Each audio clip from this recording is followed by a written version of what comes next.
చిల్లర కథ వాడానంటే ఆ రోజు ప్రభుత్వం మా చేతిలో లేకుండానా ఏలే మేము ఆ చిల్లర పని చేయలేం మీలాగా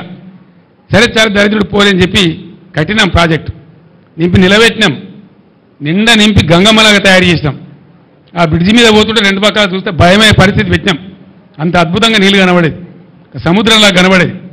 దాన్ని మీరు ఇలా ఎడారి చేసినారు నాశనం చేసినారు మీ తెలివి తక్కువతనం వల్ల మీ అసమర్థత వల్ల యాక్చువల్ ఫ్యాక్ట్ ఏంటండి రాహుల్ గారు ఫ్యాక్ట్ ఈజ్ హానెస్ట్లీ టెలింగ్ గోదావరిలో వచ్చే వరద మామూలు ఉండదండి ద ఫ్యాక్ట్ ఈజ్ దిస్ గోదావరిలో పైనుంచి నీళ్లు తక్కువ కింద నీళ్లు తక్కువ గోదావరిలో నీళ్లు వచ్చేదే నీళ్లు దొరికేదే ప్రాణహిత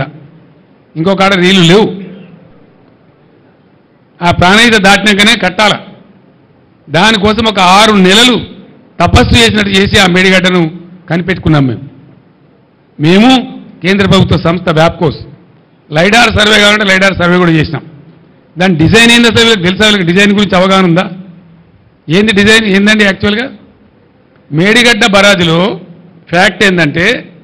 గోదావరి పొంగేటువంటి 3-3.5 నెలలు గేట్లన్నీ ఎత్తే ఉంటాయి గోదావరికి తలగాయి నీళ్ళు ఫ్రీ ఫ్లో ఉంటుంది పోతూ ఉంటుంది మనకు అవసరమైన నీళ్ళు ఎత్తుకుంటాం అందుకే కన్నెపల్లి దగ్గర పంప్ హౌస్ లక్ష్మీ బరాజ్ యొక్క పంప్ హౌస్ కన్నెపల్లి దగ్గర పెట్టిన తెలివితక్కువతో పెట్టలే మేడిగడ్డ బరాజ్ అవసరం లేకుండానే నీళ్ళు ఎత్తుకునే అవకాశం ఉంటుంది అక్కడ ఆ పాయింట్ పట్టుకున్నదే అందుకు అక్కడి నుంచి నందిమేడారంకు అంటే మీకు బెరాజులకు వచ్చి నందిమేడారంకు మేడారం నుంచి గాయత్రి పంప్ హౌస్కు గాయత్రి నుంచి వరద కాలువ ద్వారా మిడ్మానేరుకు మిడ్మానేరు ద్వారా ఎల్ఎండికి మిడ్మానేరు ద్వారా మలన్న సాగర్కు మిడ్మానేరు ద్వారా పైకి ఎస్ఆర్ఎస్పికి ఎటు అవసరం ఉంటే అటు వాడుకునే విధంగా మిడ్మానేరును ఒక ఖజానా చేసినాం గోదావరిలో నీళ్ళు ఎత్తడానికి మేడిగడ్డ బ్యారేజే అవసరం లేదు కానీ ఎప్పుడు అవసరం పడుతుంది అది టాక్టికల్ అప్రోచ్ 25 వేల క్యూసెక్ల ప్రవాహం స్టార్ట్ అయిందంటే గోదావరిలో జూన్ ఎండుకు ఆ గేట్లన్నీ ఎత్తేస్తామండి అసలు బ్యారేజీలో నీళ్ళు ఆపరు ఎప్పుడు ఆపుతారు మళ్ళా ప్రవాహం 25 వేల క్యూసెక్లకు డౌన్ అయ్యేదాకా ఆపుతారు చివరిలో సెప్టెంబర్ మాసం చివరిలో ఆ గేట్లు దిస్తారు అది కూడా మొత్తం గేట్లు దించరు అటొక 2 ఇటొక 2 ఆ చివరికి 2 ఈ చివరికి 2 వదిలిపెట్టి వచ్చిన నీళ్ళు వచ్చిపోయేటట్టు చేసి